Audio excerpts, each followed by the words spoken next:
Добар ден, драги ученици! Јас сум Славица Ѓоргиева, професор по физика во Средното општинско училиште Коста Сусинов Радовиш. Денес ќе имаме час по физика за трета година гимназиско образование. Тема бранови, наставна содржина Хајгенс-Френелов принцип. Минеме на новата наставна содржина, односно на Хајгенс-Френелов принцип. Накратко ќе се потсетиме на она што веќе го изучиме. Односно ќе се потсетиме со помош на неколку кратки прашања. Така што ве замолувам после секое прашање да го стопирате видеото и да пробате да го одговорите сами секое од прашањето. А покасно да проверите дали точно сте одговориле на даденото прашање. Што е браново движење или бран? Процесот на ширење на осцилациите во просторот во текот на времето се нарекува бран. Што е браново поле? Делот од просторот во кој сите честици осцилираат се нарекува браново поле. Што е бранова површина? Бранова површина е геометриско место на точки кои во текот на брановиот процес осцилираат со еднаква фаза. Што е фронт на бранот? Фронт на бранот или бранов фронт представува граница кој ги одделува честиците што осцилираат од оние честици кои што се уште не се почнале да осцилираат. Се надевам дека немавте проблем при одговарањето на прашањата, односно дека точно сте ги одговориле сите прашања. Сега да поминеме на новата наставна содржина, односно на Хајген-Френелов принцип. За таа цел, прво ќе го објаснеме Хајгенсовиот принцип. Знаеме дека кај брановите се појавуваат, односно постојат повеќе појави, како што се одбивање, прекрашување, интерференција, дифракција и други видови на појави. Така што, сите овие различни појави, меѓу кои одбивањето и прекрашувањето на механичките бранови, но и на сите други видови на бранови, кои се однесуваат на нивното простирање, односно дадената појава се однесува на нејзиното ширење во разни средини, особено во нехомогени средини, можат да се објаснат ако е познат брановиот фронт.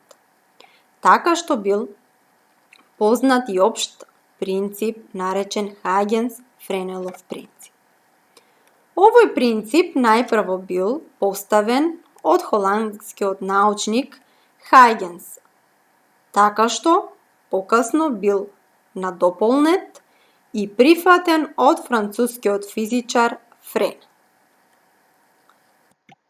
Хајгенс најпрво предложил еден едноставен начин како да се определи брановиот фронт во моментот Т плюс делта Т, ако ни е познат брановиот фронт во моментот Т.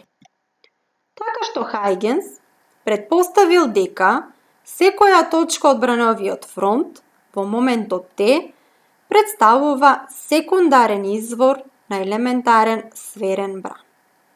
Брановиот фронт во моментот Т плюс делта Т ќе биде заеднички на овие секундарни бранови. Така што овие претпоставки на Хајгенс, односно идеите кои што ги дал Хајгенс, можеме да ги објаснеме, односно покажеме преку ширење на бранот во хомогена средина. За таа цел искористиме проекција на рамен и сферен бран во рамнина. Така што да имаме сферен, односно кружен бран, а под Б имаме рамен бран. Така што овие бранови, двата брана, се создадени од изворот G. Така што за дадено време T, ширејќи се бранот од изворот G, ќе стигне до линијата L, евеа линијата L кај кружниот бран, или евеа линијата L кај рамниот бран. Така што оваа линија L всушност не представува фронт на бранот за време T. Според Хајгенсовата идеја, секоја од овие точки кои што се појавува по линијата L, G1, G2, G3 и така натаму, ќе представуваат извори на елементарни бранови, кои што се наречени секундарни бранови. Така што според неговата идеја, овие елементарни секундарни бранови ќе бидат кохерентни. Овој бран продолжува да се движи со брзина c, така што за момент делта t од линијата L или од точката L ќе стигне до точката L1, односно линијата L1. Така што за тоа време ќе помине растојание R еднакво на c по делта t. Така што оваа линија сега L1 всушност представува фронт на бранот за момент t плюс делта t. Истото ова објаснување е покажено на следната слика, само овде имаме други ознаки. Че да не ве буни, овде имаме извор S и овде бранот се движи со брзина V. Спомнавме дека според Хајгенсовиот принцип, овие елементарни секундарни бранови се кохерентни, односно секундарните извори се кохерентни.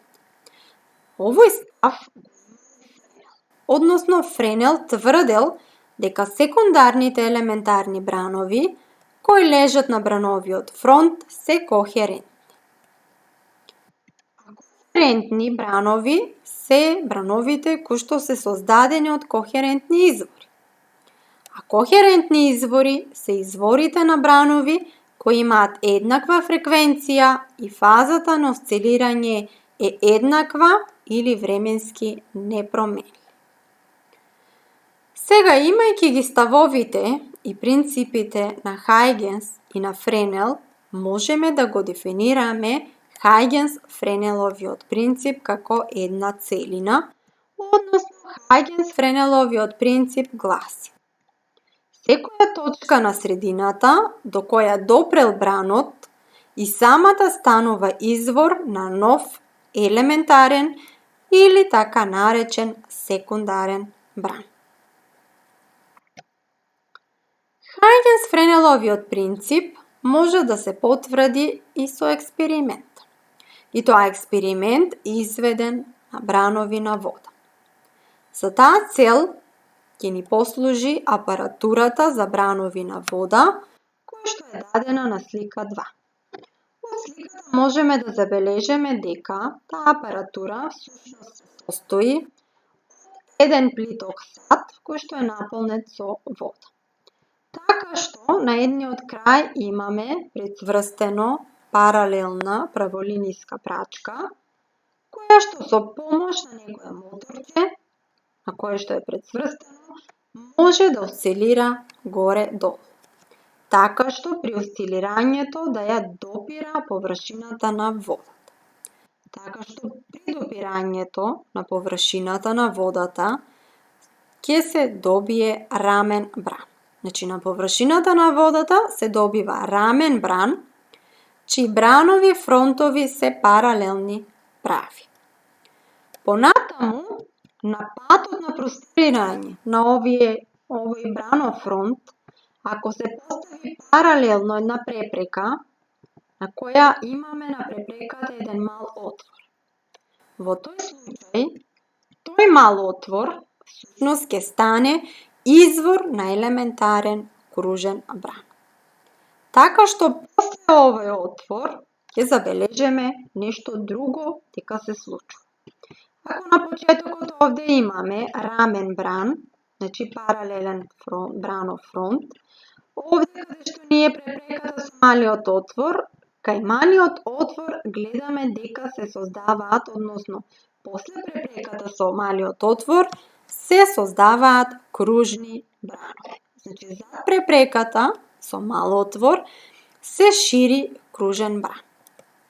Ако сакаме тоа да го скицираме, ќе изгледа како на слика 4. Вториот дел од Хајгенс-Френеловиот принцип ќе го покажеме повторно со помош на бранови на вода. Односно, повторно можеме да го искористиме истиот сад наполнет со вода, но сега ќе имаме еден држач на кој што има поставено повеќе стапчиња, така што тие стапчиња истовремено треба да ја допираат водата. При допирањето на водата, тие осцилираат, односно создаваат бранови, така што секое стапче представува извор на сверен бран. А од претходно веќе знаеме дека тие извори се кохерентни, бидејќи осцилираат истовремено, така што тие интерферираат. Така што нивното бранување интерферира и како последица, односно како резултант на интерференцијата, на извесно време ќе се добие рамен бран, како што е прикажено на слика 5. Гледаме дека овде кај секое стапче се создават кружен, односно сверен бран, после некое време на бранувањето со помош на интерференција се добива рамен бран. Може оние кои што сте во можност да пробате дома со помош на сад и каде што ќе можете истовремено да осцилираат, да пробате да го покажете Хајгенс-Френеловиот принцип. Ви благодарам на вниманието.